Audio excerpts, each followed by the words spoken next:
राधे राधे दोस्तों, जय श्री कृष्ण। दोस्तों, संसार का सबसे बड़ा ज्ञान श्रीमद् भागवत गीता का दूसरा अध्याय आज आपके लिए प्रस्तुत है। सुनिएगा जरूर, क्या पता आपका जीवन सरल बन जाए। एक, संजय ने कहा। अर्जुन को दया से अभिभूत उसके मन में शोक छा गया तथा उसकी आंखों में आंसू भर आए। तब श्री कृष्ण ने ये शब्द कहे। 2, भगवान ने कहा, हे अर्जुन, इस संकट की घड़ी में यह मोह तुम्हें कैसे जकड़ गया है। ये किसी भी सम्माननीय व्यक्ति को शोभा नहीं देता।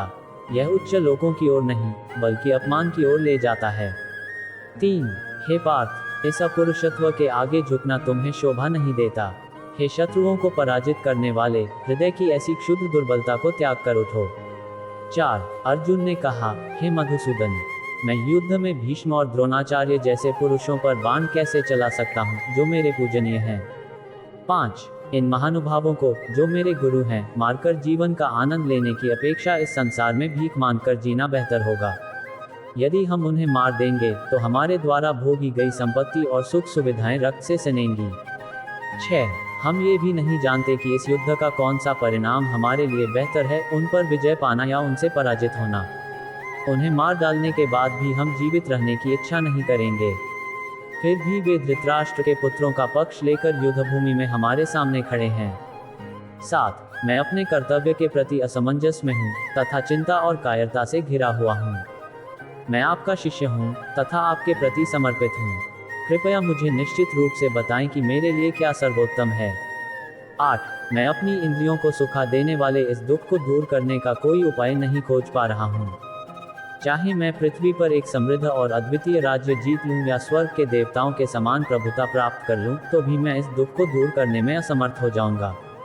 9, संजय ने कहा। शत्रुओं को दंडित करने वाले गुडाकेश ने ऐसा कहकर ऋषिकेश से कहा, गोविंद, मैं युद्ध नहीं करूंगा, और चुप हो गए।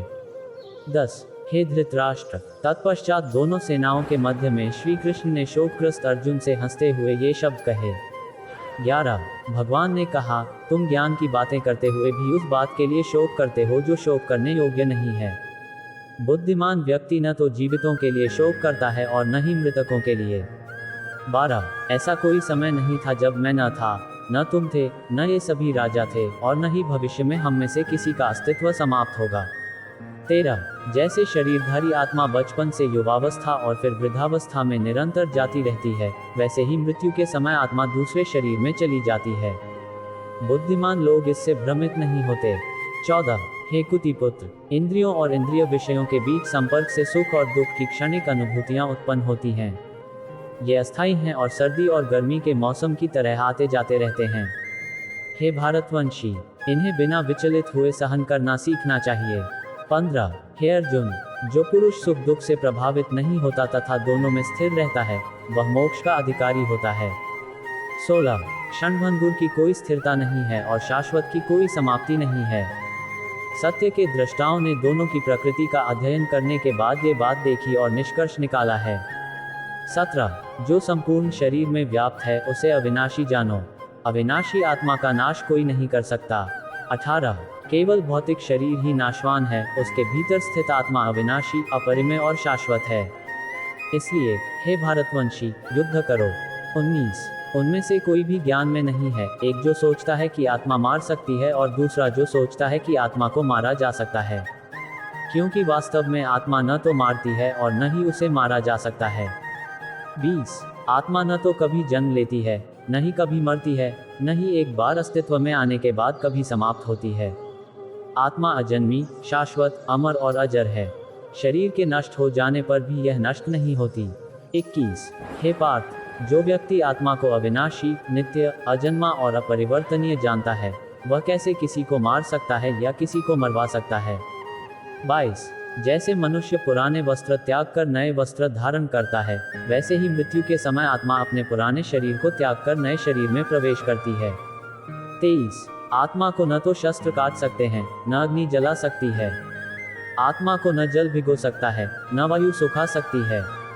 24, आत्मा अविनाशी और अविनाशी है, इसे न तो भिगोया जा सकता है और न ही सुखाया जा सकता है। यह शाश्वत है, सभी स्थानों में व्याप्त है, अपरिवर्तनीय है और आदिम है।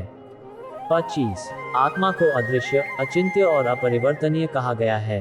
ऐसा जानकर तुम्हें शरीर के लिए शोक नहीं करना चाहिए। 26। हे महाबाहु अर्जुन, यदि तुम ऐसा सोचते हो कि आत्मा निरंतर जन्म मरण में रहती है, तो भी तुम्हें इस प्रकार शोक नहीं करना चाहिए। 27।